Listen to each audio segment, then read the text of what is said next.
नमस्ते, सलाम और आप सभी का स्वागत है सिटीजन हेल्थ चैनल पे under team academy IAPSME connect में। और आज हमारे साथ हैं पीपल्स हेल्थ इट मैटर्स की सीरीज के लिए डॉक्टर मंजू टोपो, जो कि एसोसिएट प्रोफेसर है इन community medicine department, Gandhi medical college Bhopal.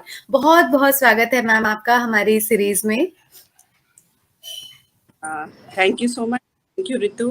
From the past कुछ दिनों से मैं IAPS में देख रही, बहुत अच्छे अच्छे टॉपिक्स की चर्चा हो रही थी और आप लोग की तरफ से इनविटेशन मुझे मिला तो मुझे बहुत अच्छा लगा और मुझे लगा कि कुछ एक इश्यूज पे मैं भी बात करूं और आपने मुझे मौका दिया, उसके लिए थैंक यू सो मच। तो आज हम बात करेंगे एडोलसेंट के बारे में। हालांकि एक वीडियो हमारा पहले भी एडोलसेंट के बारे में बना है, लेकिन एक नया एंगल से हम देखेंगे कि इसमें क्या क्या परेशानियां आती हैं। एडोलसेंट बेसिकली है क्या।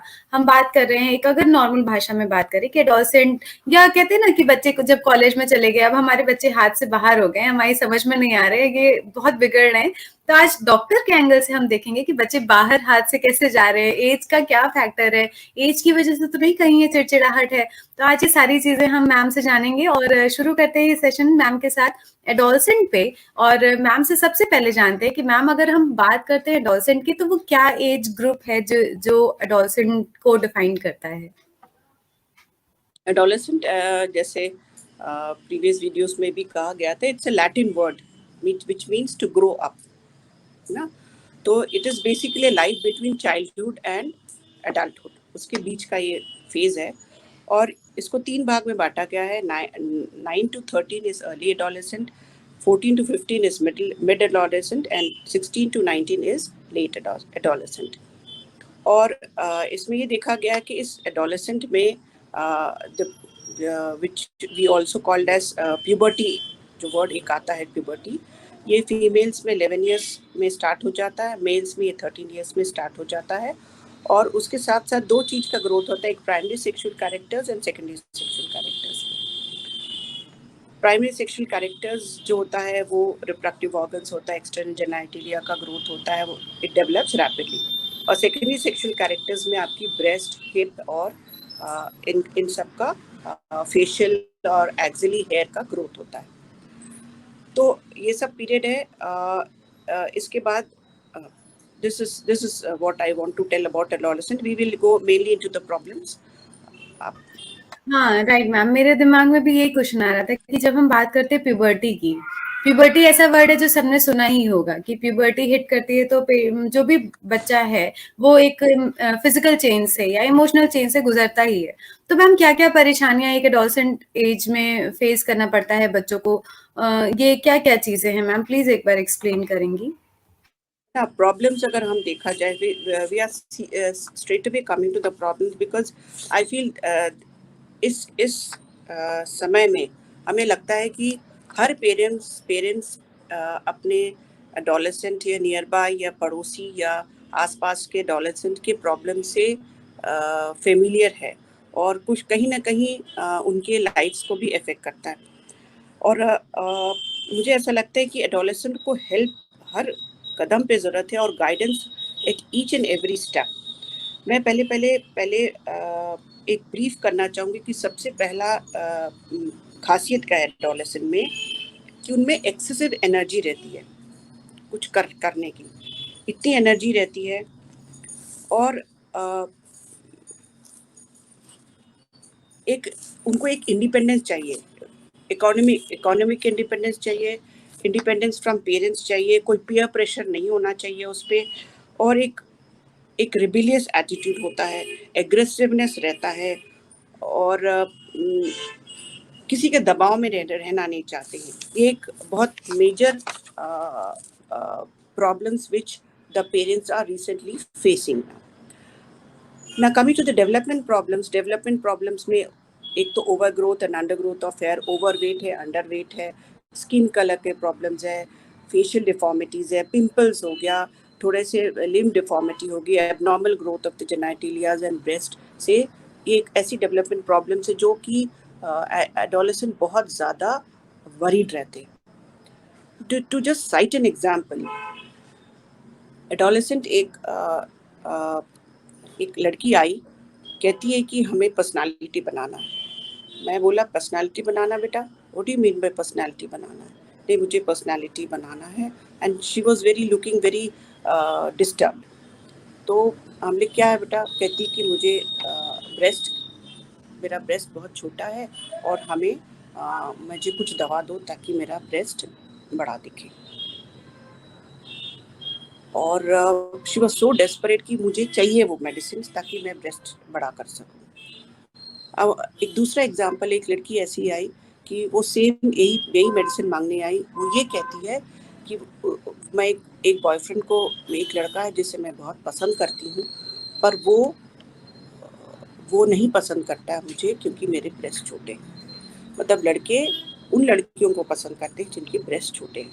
तो ये the size of the breast really matters for adolescent girls, which I want to, the skin of the color, pimples नहीं होने चाहिए. These are the things which they think that the boys get attracted to. Overweight, underweight, overweight भी बहुत ऐसे issues है कि अभी कल परसों एक लड़की आई she's studying in 6th class and she's 52 kilo.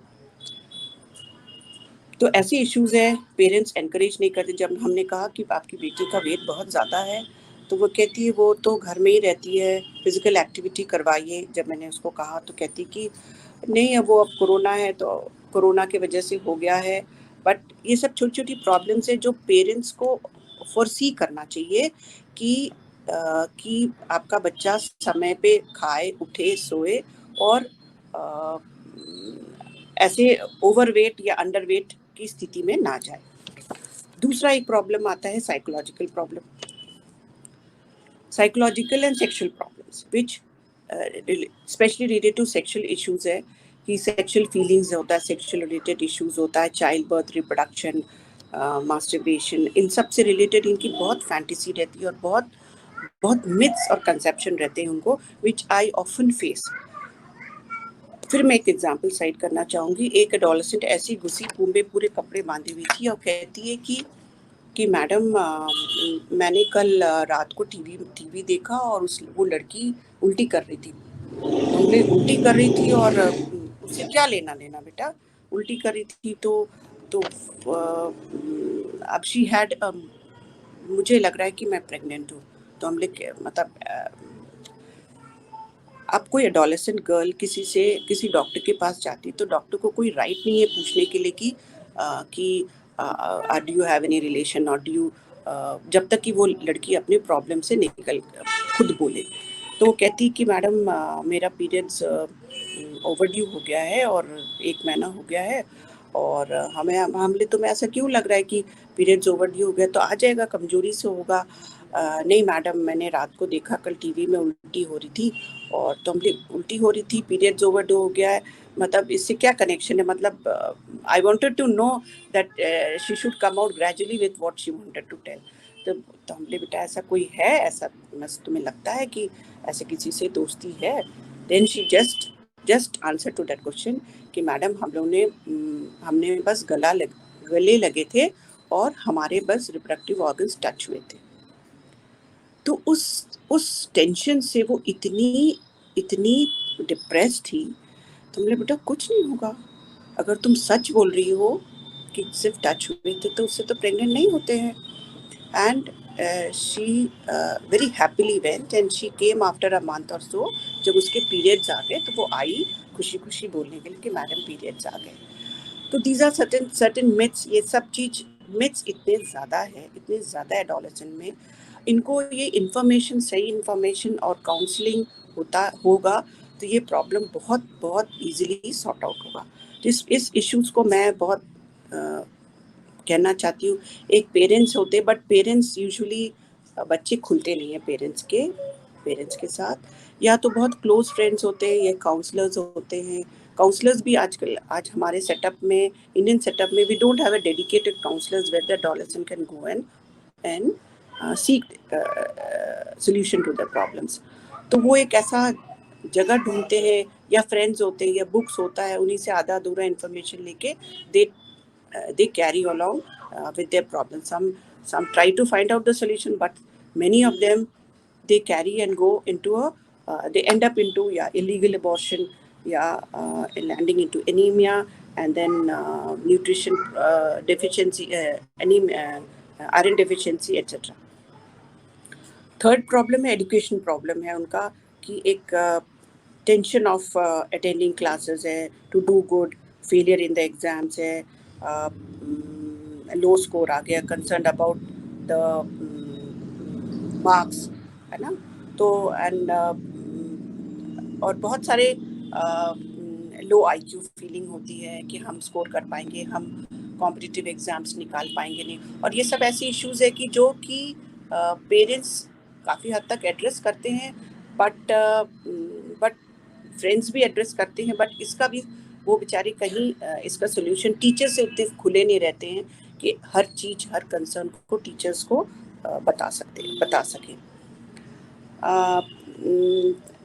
तो of course here the role of teacher comes very very important. Teacher का रहता है क्योंकि फर्स्ट इंटरेक्शन की टीचर्स से ही होता है।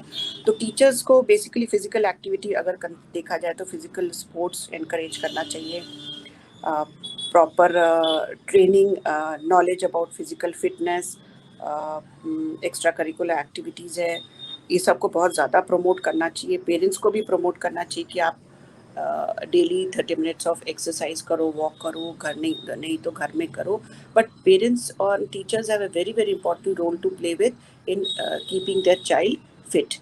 इफ ही इज ओवरवेट तो उसको रिड्यूस करना, and if is under nutrition तो उसको प्रमोट करना so that he gains proper weight. Then mental ये है कि मेंटल सपोर्ट बहुत है, साइकोलॉजिकल सपोर्ट बहुत ज़रूरत है, and specially the issues related to sexual issues which उसको बहुत अच्छे से एड्रेस करना है कि look whatever you have problem you need to talk about. और आजकल के बच्चों को देखते हैं, they don't rely on the parents, उनको उनके जो ग्रुप सर्कल्स ऑफ फ्रेंड्स है उन पे बहुत ज़्यादा उनको भरोसा होता है। हियर इम्पॉर्टेंट है ना, जो उनके दोस्त हैं वो बहुत इम्पोर्टेंट होते हैं, उन दोस्तों को बहुत ज़्यादा रिलाई करते हैं, हर चीज़ उनके अपने दोस्तों से शेयर करते हैं। ऐसा नहीं है, बहुत बच्चे ऐसे भी जो पेरेंट्स से भी शेयर करते हैं, और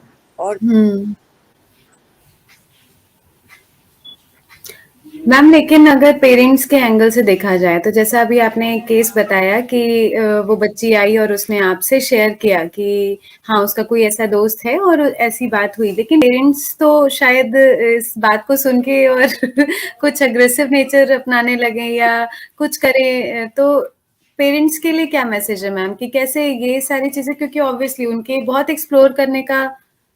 मैम आपकी आवाज नहीं आ रही है। हेलो, आ रही है अब? हाँ हाँ। ये ऐसी प्रॉब्लम्स, ऐसे कितने एग्जाम्पल्स हैं जो कि मैं कहना चाहूँगी। एक ऐसी था, उसकी मम्मी की डेथ हो गई थी, वो लड़की बहुत दूर से आई थी और कहती है कि मैडम मैं प्रेग्नेंट हूँ एंड और मेरे पापा है बस, और मैं बहुत परेशान हूँ कि मैं किसी तरह से, तो मतलब शी टोल की नहीं मेरे दोस्ती है, शी ओपनली टोल की मेरी दोस्ती है और ऐसा हो गया, और मैडम में तो हमने ऐसा नहीं करना था बेटा, मम्मी भी नहीं है, पापा हैं, मुश्किल से तुम्हें पढ़ा रहे हैं और देखभाल करते हैं तुम्हारे, अच्छे से देखभाल करते, तो बेटा बस अभी नहीं, कभी नहीं करूँगी मैडम, बस आप हमको इसका इलाज कर दो और उसके बाद मैं उस लड़के से कभी नहीं मिलूँगी, और ये है वो करके। But I got her treated, she went back, and after many days again she came back. So ऐसा बहुत सारे ऐसे इश्यूज है कि उसको दे again go into they have relation again though they land up into the same problem. तो ये ऐसे इश्यूज है ना, वो पेरेंट्स को कह पा रही है, फ्रेंड से कह पाती है,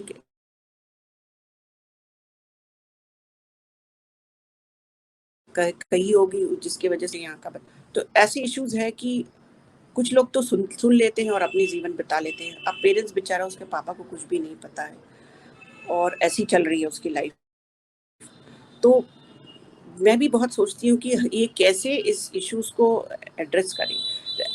as आज के life में, as I feel that many of the adolescents are indulged in such relations without the knowledge of the parents.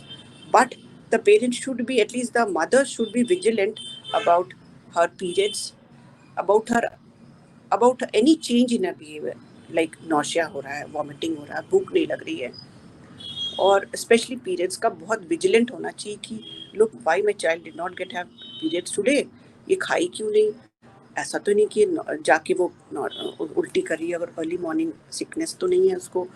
तो ये मदर्स को बहुत बहुत ज़्यादा विजिलेंट होने की ज़रूरत है, बहुत ज़्यादा, बहुत ज़्यादा। यही मैसेज दे और सकती मेल चाइल्ड में मैम, मेल चाइल्ड को कैसे ऑब्जर्व करना चाहिए? It's very difficult, it's very difficult. देखिए, आज के बच्चे तो, हर बच्चा तो दिन ना रात मोबाइल लेके बैठा रहता है ना, दिन रात बात करते रहते हैं। तो अब भी बहुत मुश्किल है मेल चाइल्ड पे पता लगाना कि बहुत मुश्किल है। Any change in the behaviour, हो सकता है वो बिल्कुल नॉर्मल बिहेव करता होगा, बिल्कुल सीधा साधा बच्चा आता होगा, घर में टाइम पे आ जाता होगा ना, बहुत सारी ऐसी है। तो ये इश्यूज तो मैं बहुत ही बेचैन हूँ कि ये इश्यूज को कैसे डील किया जाए, बहुत बहुत ज़्यादा, बहुत ज़्यादा।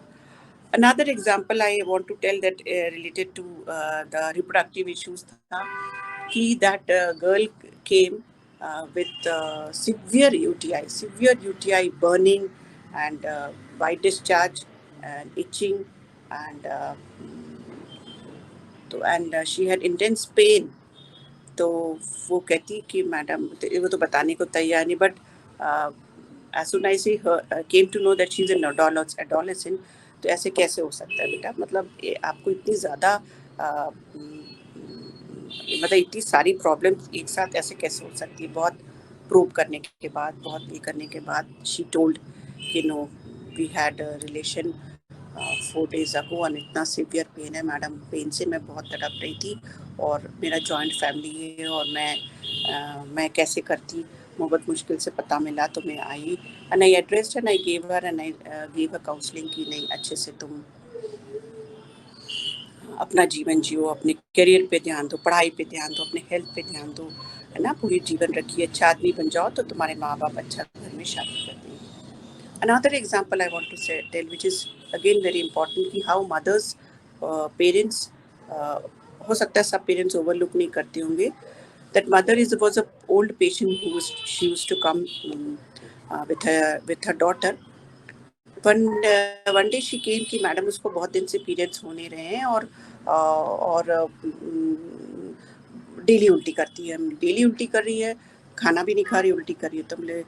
तो बहुत, that was hot summer time, तो तुमने ऐसे कैसे उल्टी कर रही है, उसको ऐसा तो नहीं जॉन्डिस हो गया और टाइफाइड, मतलब और कोई प्रॉब्लम तो नहीं है, बुखार तो नहीं। बोलती नहीं मैडम, ट्यूशन में वो वैन में जाती है बच्चों के साथ, बहुत सारे बच्चे हैं ट्यूशन में, हो सकता है फिर वो गाड़ी से उतरती फिर उल्टी करती है, एसिडिटी है, तो हो सकता है बहुत दिन तक चलता रहा, but periods didn't turn up. But again I gave, she came, then I gave ordinary vomiting की मेडिसिन, ऑर्डिनरी एसिडिटी की वॉमिटिंग है, बट उससे वॉमिटिंग और एसिडिटी कंट्रोल नहीं हुआ, and repeatedly her mother is telling कि पीरियड्स नहीं आया। Then I told I gave, ठीक है मैं उल्टी का गोली बदल रही हूँ, ऐसा बोली मैंने वो उल्टी की गोली जो दी, जो प्रेगनेंसी में देते हैं उल्टी की गोली, वो गोली दी। तो she came, she wrong me up, madam आप जो गोली अभी दी वो बहुत अच्छा गोली था, उससे तो उसका उल्टी बिल्कुल कंट्रोल हो गया, वो तो प्रेगनेंसी की गोली थी, उल्टी की गोली थी, तो नेचुरली कंट्रोल होना था। हमने look, immediately you come to my clinic, I told, I want to talk to you urgently. Then I called her, she came running, क्या हुआ, तो हमने look, I had given her this and she is getting relief with that medicine, है ना। तो मतलब आप अपनी बेटी को लेके आओ, and believe me, when she brought her daughter, it was total 16 week size था, and when I showed her mother, you come and see her upper abdomen, she fainted over there कि what you are telling me. Then उसको किसी तरह से वो ठीक ठाक करा, उसको फिर लेटाया, फिर I asked the girl, what is this issue बेटा? Then she told it was the it was a coaching teacher who did like this to her. तो हमने बेटा तुमको माँ को बताना था ना, माँ को बताना था कि ऐसा ऐसा है. एंड देन नेचुरली अब वो तो इज्जत की बात होती है. And we finally got her aborted and she is nicely now she is married also. It's a story of about 4-5 years ago. So these are various issues जो कि मैं बहुत बेचैन रहती हूँ कि इसको कैसे इश्यूज को एड्रेस करें. पेरेंट्स को भी विजिलेंट रहना चाहिए. और आजकल देखिए आपको टीवी और मोबाइल में पूरी दुनिया अवेलेबल है ना, गुड और बैड. टीवी तो है ही, but mobile is in your hand. You can access good things, you can access bad things. So it all depends upon how moral we should make our children learn the spiritual things, the cultures, the moral values. We need to inculcate them. Spirituality पे भी ध्यान देना चाहिए. बच्चे धर्म से दूर नहीं हो. Sorry to interrupt you, but adolescent एक ऐसी एज हो जाती है मैम कि जिसमें वही जैसे आपने बताया ना, रेबेलेंट एकदम हो जाते हैं कि कुछ भी अगर हम कर रहे हैं उनको अच्छी चीज भी सिखा रहे हैं कि बेटा टाइम से आओ या मुझे बता के जाओ आप कहाँ जा रहे हो, तो वो बहुत चिड़चिड़ा जाएंगे या बहुत हो सकता है हमसे नाराज हो जाएं या ऐसी चीजें. तो इसको कैसे हैंडल किया जाए? चिड़चिड़ापन तो इनबॉर्न है बच्चों के पे. तो चिड़चिड़ापन तो एकदम इनबिल्ट है. मतलब हर चीज उनकी इच्छा से होती है ना. आप बाहर जा रहे कुछ जा रहे then they will be happy. अब जहाँ आप रोक टोक करो तो फिर नाराज हो जाते हैं. यही समझ में नहीं आता है कि इसको एड्रेस कैसे किया जाए. लड़कियों के लिए तो पीरियड्स हम चलो देख लेंगे एक बार कि ठीक है टाइम पे है कि नहीं है, लेकिन वो तो उससे तो इशू रिजॉल्व ही नहीं होगा. मतलब वो तो बात की बात हो जाएगी ना. हम पहले कैसे हैंडल करें बच्चों को, मतलब चाहे वो मेल चाइल्ड हो चाहे वो फीमेल चाइल्ड हो, पहले हैंडल करना जरूरी है. इस एडोलसेंट एज को हम हैंडल कैसे करें जिसमें बहुत वो रिजिड हो जा रहे हैं, बहुत रिबलेंट हो जा रहे हैं, सुन ही नहीं रहे हैं बात को और उनको हर चीज बुरी लग रही है. मदर फादर तो हम भी अपने अराउंड में देखते हैं ऐसे बहुत पेरेंट्स परेशान. बच्चा सुनता ही नहीं है, क्या करे. तो वैसे में एक ऐसा है कि आप आप घर जाके एज अ फ्रेंड और एज अ काउंसलर जाके उनको समझा सकते हैं. बहुत ऐसे मतलब यही कर सकते हैं, दूसरों की बात सुन ले. जैसे डॉक्टर्स है, जो अच्छे क्लोज फ्रेंड्स है, जिसकी बात वो मानता है, मामा चाचा जो भी XYZ हो, जिसकी वो सुनता और मानता है, वो उसको काउंसल कर सकते हैं. वो एक उपाय है. पर वो भी फिर वो है कि बच्चा कितना सुने नहीं सुने. आजकल में जैसे हम लोग का ज़माना था कि हम लोग इतने, हम नहीं कहेंगे कि हम बंदिश में रहे, बट हम लोग आज भी अपने पेरेंट्स और अपने उसको इतनी इज्जत. घुसे रूम में तो हम उठ गए, चले गए. और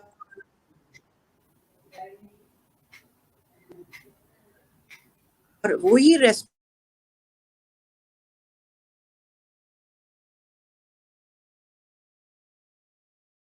हम ये जनरेशन का ये है कि हम उनको मॉरल वैल्यूज और वो सबको हम इनकलकेट नहीं कर पाए. और ऐसा नहीं है सब पेरेंट्स करते होंगे, ऐसा हो ही नहीं सकता. सब पेरेंट्स इस चीज़ को ध्यान देते होंगे कि बात सुनो, बड़ों की इज्जत करो, है ना.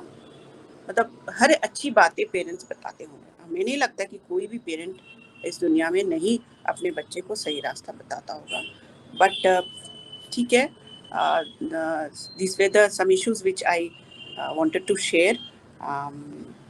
और कुछ है तो thank you so much ma'am. आज के सेशन में बहुत ऐसा कि जानने को मिला कि एक एडोलसेंट एज ऐसी है जिसमें बच्चों के बहकने का या डायरेक्शन चेंज होने का बहुत ज्यादा चांस होता है.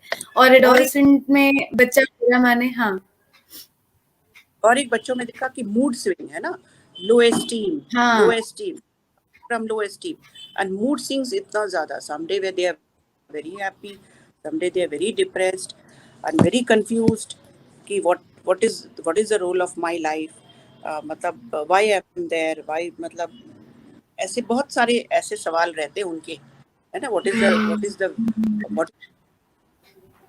है ना. तो ये सब इतनी ज़्यादा मूड स्विंग्स होती है।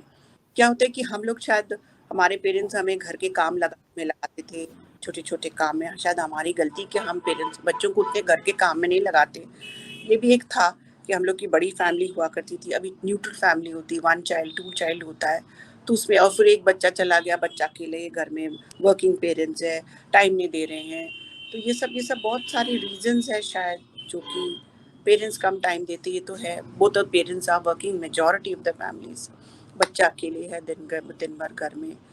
तो ये सब भी बहुत है, बहुत सारे इश्यूज़ है ना?